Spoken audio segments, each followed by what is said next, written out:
امیروں کی کہانی اللہ خیر فرمائے.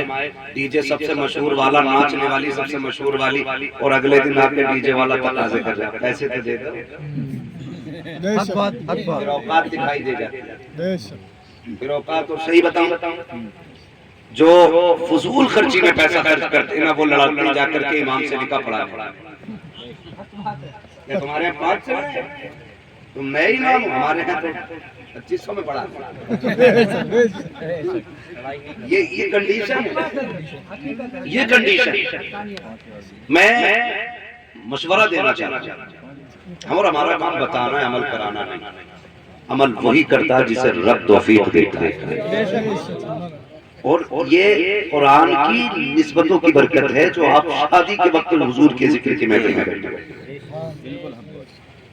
اس گھر سے تعلق مفتی مدثر حسین صاحب کا اور باقی علماء کا بھی, اور پھر خود گھر کا مالک حافظ قرآن.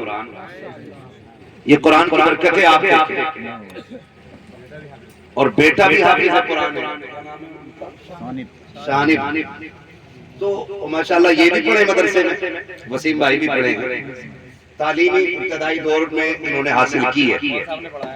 ہاں, مفتی مدثر صاحب نے بھی پڑھایا ہے. خیر, میرا کہنے کا مطلب یہ ہے کہ یہ قرآن سے نسبت کی برکت ہے. قرآن سے نسبت کی برکت ہے. خدا توفیق دینا, اور شادی کا دن میسر ہو جائے تو ڈی جے نہ بجانا, تماشے نہ کرنا.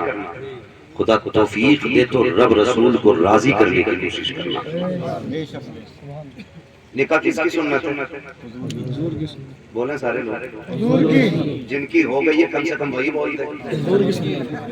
انہیں تو تبھی پتہ چلے گا جب ان کے نکاح میں نکاح من سنتی کہا ہے نا. لوگ کہتے ہیں بیاہ نہ کیا براتیں تو خوب کری ہیں. ٹھیک ہے, نکاح کس کی سنت ہے؟ بول دیں ذرا, مجھے لگے کہ آپ سمجھ پا رہے ہیں. کس کی سنت ہے؟ حضور کی سنت ہے. اور ڈی جے شیطان کی, ابلیس. بتاؤ, سنت کے موقع پہ ہم شیطان کو بلاتے ہیں. 8 دن نہیں گزرتے جو بہو اپنے اصلی روپ میں آتی ہے. پھر کہہ رہے ہیں وہاں میاں ملے تھے, انہوں نے کہیں کچھوچا لے جاؤ.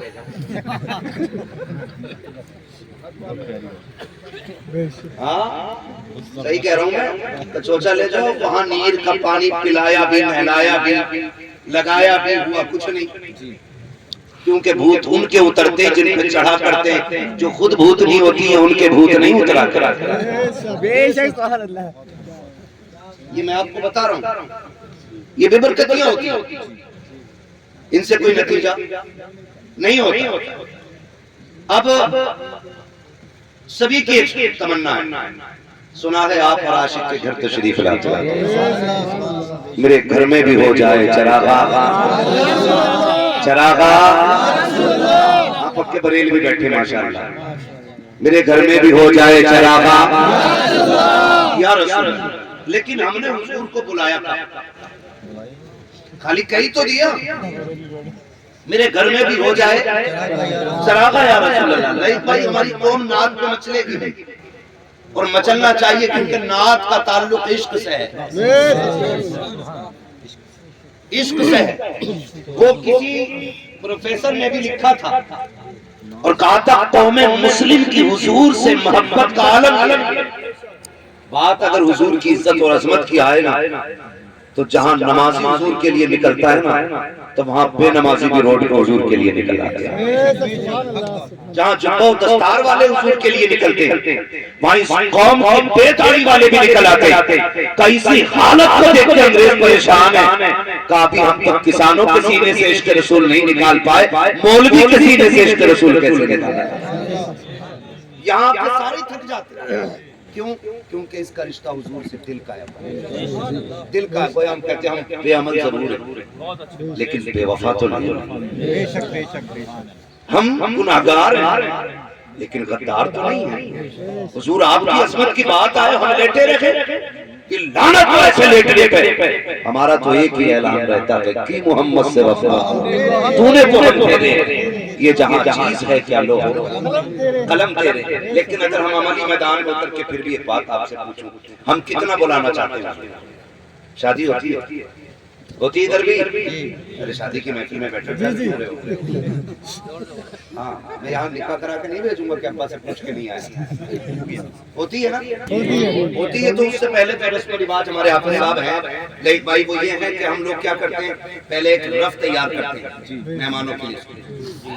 رف پھر اس میں 4 لوگ بیٹھتے ہیں. ان میں کس کو رکھنا اور کس کو نہیں رکھنا یہ نکالنے کا اس کو نکال دو. اس نے پچھلی بار دعوت نہیں کھلائی کہا یہ کہاں اس نے ہمارے یہاں بوٹی زیادہ کھائی تھی اپنے یہاں بوٹی نہیں کھلائی تھی. اس کو بھی نکال. مطلب اس طرح سے ہم کٹ کرتے چلے اسے رکھو یہ ہمارے گھر دعوت دے کے گیا. ایسے لسٹ گھٹتی بڑھتی رہتی ہے. پھر بات آتی ہے رشتہ داروں پر. پھر بات آتی ہے قرب و جوار کے لوگوں میں. جب رشتہ داری کی بات آتی ہے لسٹ بن جاتی ہے نا تو بیٹا کہتا ہے ابا ابا کو بلاؤ گے کہ نہیں؟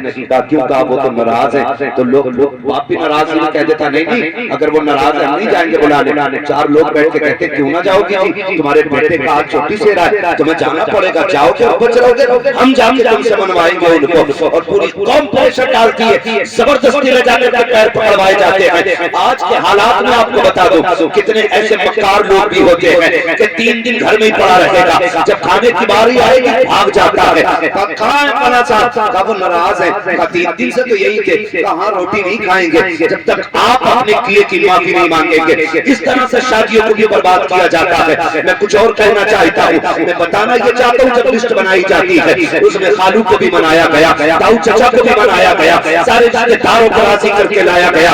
لیکن مجھے بتا تو سکی سارے رشتے دار آ گئے. ذرا دل پہ ہاتھ رکھ کے بتاؤ جا کر پوری دنیا کی لسٹ چیک کر لو سب سے اوپر خالو کا نام ملے گا, ماموں کا نام ملے گا. یا کسی لسٹ میں سب سے اوپر حضور کا نام ملتا ہے کہ نہیں؟ آقا کا نام ہوتا ہے کہ نہیں ہوتا؟ اور یہاں جو ناراض تھے ان کو راضی کر کے لے آئے. تم نے حضور کو لانے کا کون سا طریقہ استعمال کیا؟ آپ کہو کہ مصطفیٰ کو کیسے بلایا جائے گا؟ تو سنو تم نے کارڈ دے کر کے اپنے خالو کو راضی کیا, انوائٹیشن کارڈ دے کر کے آپ نے رشتہ داروں کو بلایا. لیکن جب حضور کو بلانا تھا ایک کارڈ ان کے نام کا بھی بننا تھا. آپ کریں گے کون سا؟ میں یہ کہتا ہوں جب حضور کو بلانا ہو میلاد کی محفل سجا دے, رحمت کے فرشتے بھی آئیں گے, مدینے سے مصطفیٰ چل کے تشریف لے آئے.